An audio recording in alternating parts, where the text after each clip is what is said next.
നമസ്കാരം. ഇപ്പോൾ ഞാൻ പറയാൻ ഉദ്ദേശിക്കുന്നത് ചില വെള്ളാപ്പള്ളി വിശേഷങ്ങളാണ്.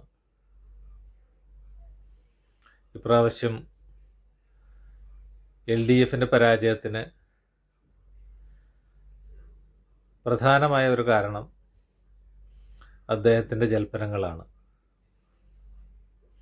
അദ്ദേഹം ഇങ്ങനെ നിരന്തരം ഒരു സമുദായം, പ്രത്യേകിച്ച് മുസ്ലിം സമുദായത്തെ ഇങ്ങനെ, പിന്നെ മലപ്പുറം ജില്ലയെ എല്ലാം BJPക്ക് വേണ്ടി നിരന്തരം ഇല്ലാത്ത ആരോപണങ്ങൾ ഉന്നയിക്കുകയും വിമർശിക്കുകയും ചെയ്തുകൊണ്ടിരുന്നപ്പോൾ നമ്മുടെ ഇപ്പോഴത്തെ മുഖ്യമന്ത്രി ശ്രീ VD സതീശൻ പറഞ്ഞത് അദ്ദേഹം അത് തുടർന്നുകൊണ്ടേയിരിക്കണം. ആഴ്ചയിൽ ഒരിക്കൽ എന്ന പോലെ അദ്ദേഹം ഇത്തരം വിദ്വേഷ പ്രസ്താവനകൾ ഇറക്കിക്കൊണ്ടേയിരിക്കണം. എന്നാലാണ് UDFന് നല്ലൊരു വിജയം ഇവിടെ ഉണ്ടാവുകയുള്ളൂ എന്നാണ്. അതുപോലെ തന്നെ സംഭവിക്കുകയും ചെയ്തു. UDFന് വൻ വിജയം കിട്ടി. ശ്രീ പിണറായി വിജയൻ അദ്ദേഹത്തെ പ്രോത്സാഹിപ്പിക്കുന്ന രീതിയിലായിരുന്നു അദ്ദേഹത്തോട് പെരുമാറിയത്.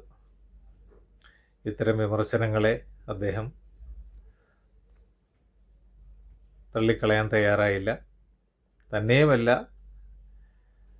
പല വേദികളിലും വെള്ളാപ്പള്ളിയെ കൂടെ നിർത്തി ഷാളണിയിക്കുകയും വണ്ടിയിൽ കയറ്റി നടക്കുകയും എല്ലാം ചെയ്തതിൻ്റെ പരിണിത ഫലമാണ് ഈ കനത്ത പരാജയം.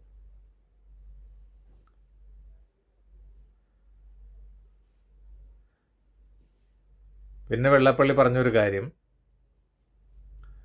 100-ലധികം സീറ്റ് വാങ്ങി UDF അധികാരത്തിൽ വന്നാൽ ഞാൻ SNDP യോഗം ജനറൽ സെക്രട്ടറി സ്ഥാനം രാജിവെക്കും.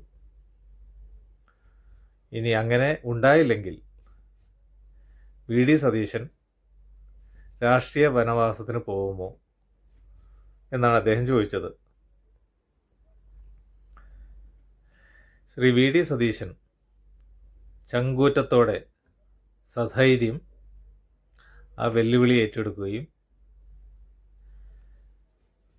ഇനി 100-ലധികം സീറ്റ് വാങ്ങി കോൺഗ്രസ് ജയിച്ചില്ലെങ്കിൽ ഞാൻ എൻ്റെ രാഷ്ട്രീയം മതിയാക്കും എന്ന് അസന്നിഗ്ധമായി പ്രഖ്യാപിക്കുകയും ചെയ്തു. പക്ഷേ സംഭവിച്ചത് എന്താണെന്ന് നമുക്കെല്ലാം അറിയാം. വൻ ഭൂരിപക്ഷത്തിൽ 100-ലധികം സീറ്റ് വാങ്ങി UDF അധികാരത്തിൽ വന്നു. ഈ കാര്യം ഒരു മാധ്യമ പ്രവർത്തകൻ ഇലക്ഷൻ റിസൾട്ട് വന്നതിന് ശേഷം ശ്രീ വെള്ളാപ്പള്ളിയോട് ചോദിച്ചപ്പോൾ അദ്ദേഹം പറഞ്ഞത്, പലരും പലതും പല സമയത്തും പറഞ്ഞു കാണും, അതൊന്നും എൻ്റെ അടുത്ത് ചോദിക്കേണ്ട ആവശ്യമില്ല എന്ന് പറഞ്ഞൊരു തരം ധാർഷ്ട്യത്തോടെ, ദേഷ്യത്തോടെ അദ്ദേഹം പെരുമാറുകയാണ് ചെയ്തത്. അദ്ദേഹത്തിൻ്റെ വാക്കിന് ഇത്രയേ വിലയുള്ളൂ എന്ന് കേരളത്തിലെ ജനത പണ്ടേ മനസ്സിലാക്കിയിട്ടുള്ളതാണ്.